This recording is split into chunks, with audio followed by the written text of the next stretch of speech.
ગુણિત આજે આપણે BCom 7-5 cost and finance account એટલે તમારી પડતર અને નાણાકીય હિસાબી પદ્ધતિ એની અંદર પહેલું યુનિટ પ્રક્રિયાના હિસાબો 1 પ્રોસેસ કોસ્ટિંગ 1 મિત્રો આ ચેપ્ટરની અંદર તમારે 2 અથવા 3 તમને પ્રક્રિયાઓ આપેલી છે પ્રોસેસ આપેલી છે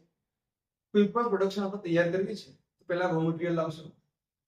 એક પ્રોસેસમાંથી બીજી જશે બીજામાંથી ત્રીજી જશે અને પછી છેલ્લે તૈયાર માલનો સ્ટોક તૈયાર થશે આપણો સ્ટોક માલ જે છે એ તૈયાર થશે તો આના માટે આપણે દરેક પ્રોસેસની અંદર આપણે માલ સામાન મટીરીયલ લેબર મજૂરી કે ફેક્ટરી કોસ્ટ કારખાનાનો જે ખર્ચો થાય એ બધા ખર્ચાઓ આપણે એની ઉધાર બાજુ કરીશું હવે દર પ્રોસેસ અમુક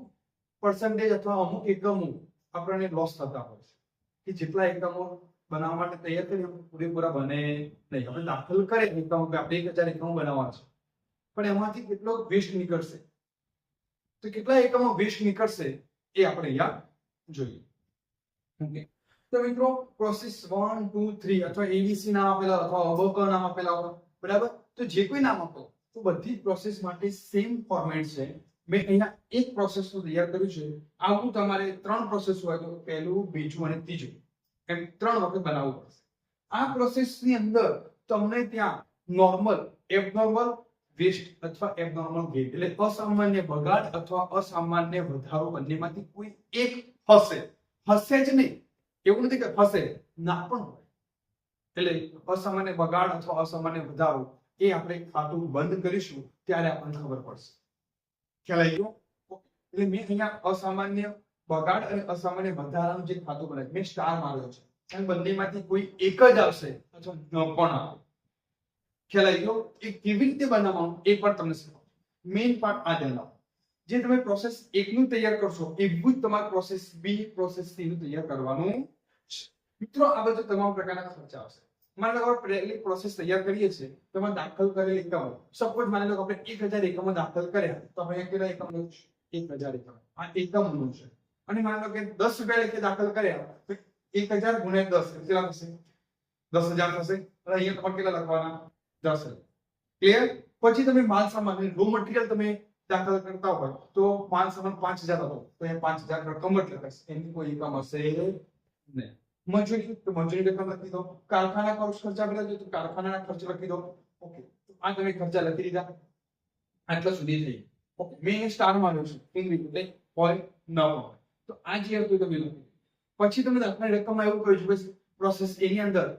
દાખલ સામાન્ય બગાડ એટલે 10% છે તો આ રહ્યો તમારો સામાન્ય બગાડ તો તમે 1000 એકમો દાખલ કર્યા તો 1000 ના 10% કઈ હોય 1000 ના 10% કેટલા થશે 100 તો અહીંયા તમે 100 એકમો લખો એનો ભાવ તમને આપી દીધો હોય કે 5 રૂપિયા તો 100 ગુણ્યા 5 કેટલા થશે 500 રૂપિયા આ પણ મળી ગયું ઓકે હવે આ ખાતું આપણે બંધ કરીશું એના પહેલા તમને બીજી પ્રોસેસમાં કે નેક્સ્ટ પ્રક્રિયામાં કેટલા એકમો તૈયાર થાય છે ઉત્પાદન તો 1000 દાખલ કર્યા હતા અને એમાંથી તમને એમ કે 870 એકમો તૈયાર થયા તો જો અહીંયા ધ્યાન આપો તમે દાખલ કેટલા કર્યા હતા 1000 અહીંયા કેટલા એકમો બગાડ હતો 10% એટલે 100 અને તમે કેટલા એકમો બીજી પ્રક્રિયામાં દાખલ કરવા લઈ જાઓ છો 870 તો હવે જ્યારે ખાતું બંધ કરીએ તો આ બાજુ 1000 થાય છે આ બાજુ 870 અને 970 તો કેટલા ખૂટ્યા 1000 તમે આ બાજુ 1000 મૂકી દીધા આ બાજુ 1000 મૂકી દીધા એમાંથી બાદ કર્યા તો આ બંનેમાંથી કોઈ એક તો આ બાજુ ખૂટ્યા કેટલા 30 એકમ રાઈટ તો 30 એકમો જે તફાવત આવ્યો તેને શું કહેવાય અસામાન્ય બગાડ એબનોર્મલ વેસ્ટેજ તો તમને એમ કહ્યું હોય કે 940 એકમનું ઉત્પાદન થયું તો અહીંયા તમારે 870 ની જગ્યાએ કેટલા લખવાના 940 તો હવે તમને શું મળશે આ બાજુ હતા 1000 આ બાજુ 100 અને 940 તો આ બાજુ ટોટલ કેટલું થયું 1040 940 ને 100 1040 તો તમને અહીંયા 1040 અહીંયા મૂકશો બંને બાજુ એકમોનો સરવાળો સરખો કરી કેટલા ખૂટ્યા આ બાજુ 40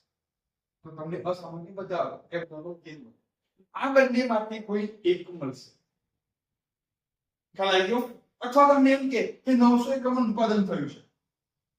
અહીંયા કેટલું કેમ થયું 1000 અહીંયા પણ ટોટલ કેટલું 1000 તો કોઈ અસામાન્ય બગાડ કે વધારો તમને એબ્નોર્મલ જોવા મળ્યો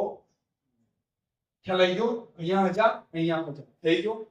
તો ખબર પડી ગઈ એબ્નોર્મલ હોય કે ન હોય અસામાન્ય બગાડ અથવા વધારો હોય કે ન હોય ક્લિયર આટલું સુધી ખબર પડી ગઈ તો આ ક્યારે આવે હવે માની લો કે આપણે પહેલું ઉદાહરણ લીધું કે 870 એકમો તૈયાર થયા ચાલો 870 તો આ બાજુ 1000 સરવાળો થયો આ બાજુ પણ 1000 કેટલા ખૂટ્યા 30 અસામાન્ય તો આ ખાતું બનાવવું પડશે અસામાન્ય બગાડ એટલે એ 30 અને એની રકમ અહીંયા હશે રાઈટ એ 30 એકમ અહીંયા લખી દેવાનું જે તમે 30 એકમ અહીંયા લખ્યા હતા એનો ભાવ જે હતો તમે અહીંયા લખશો અહીંયા 30 અહીંયા લખશો અહીંયા રોકડ ઉપજ ખાતે કઈ રકમ હતું હંમેશા ધ્યાન રાખજો તમને અહીંયા એમ કહ્યું કે સામાન્ય બગાડ 10% લખી સામાન્ય બગાડની ઉપજ 5 રૂપિયા તો તમે અહીંયા 5 વડે ગુણાકાર કર્યો છે કેટલા થાય 500 100 ગુણ્યા 5 તો એ જ ભાવ 5 રૂપિયા જે આપેલો હોય 7 રૂપિયા કે 50 રૂપિયા જે કઈ આપેલો એ જ ભાવ અહીંયા લગાવવાનો આમાં તો અહીંયા કેટલા થશે 5 ગુણ્યા 30 150 હવે અહીંયા જે ટોટલ હોય મૂકી એમાંથી 150 બાદ કરી દો તો તફાવતની જે રકમ આવી એ શું કહેવાશે ફંક્શન ખાતે પ્રોફિટ એન્ડ લોસ એકાઉન્ટ કે જ્યાં તમને નુકસાન લોસ જોવા મળશે ક્લિયર અને જો કદાચ વધારો ગેઇન આવ્યો હોય એકમમાં તો આ રકમ તમે અહીંયા લખશો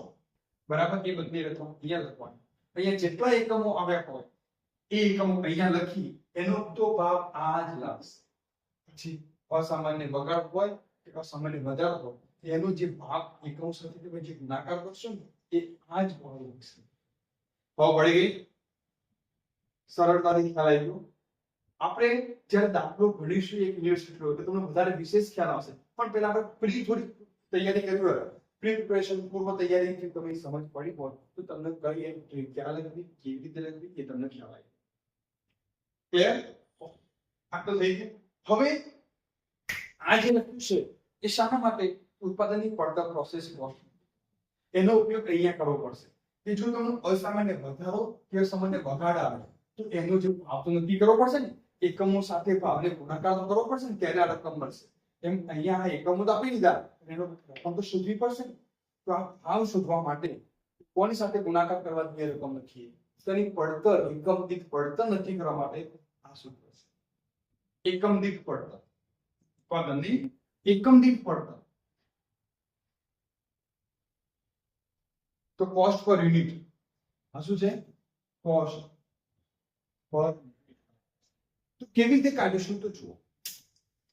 દરેક વસ્તુ ઇન્ફોર્મેટ છે તમે આ બાજુના ખર્ચાઓનો સરવાળો કરો આના સિવાય એક નંબર આ તો આપણે આ ટોટલ સરવાળો કરો એમાઉન્ટ એ અહીંયા લો પ્રક્રિયાનો કુલ ખર્ચ ટોટલ કોસ્ટ ઓફ પ્રોસેસ એમાંથી આ રકમ જે છે નોર્મલ વેસ્ટેજ એમાઉન્ટ એટલે સામાન્ય બગાડની રકમ જો લખી છે મેં રકમ એમાઉન્ટ લખી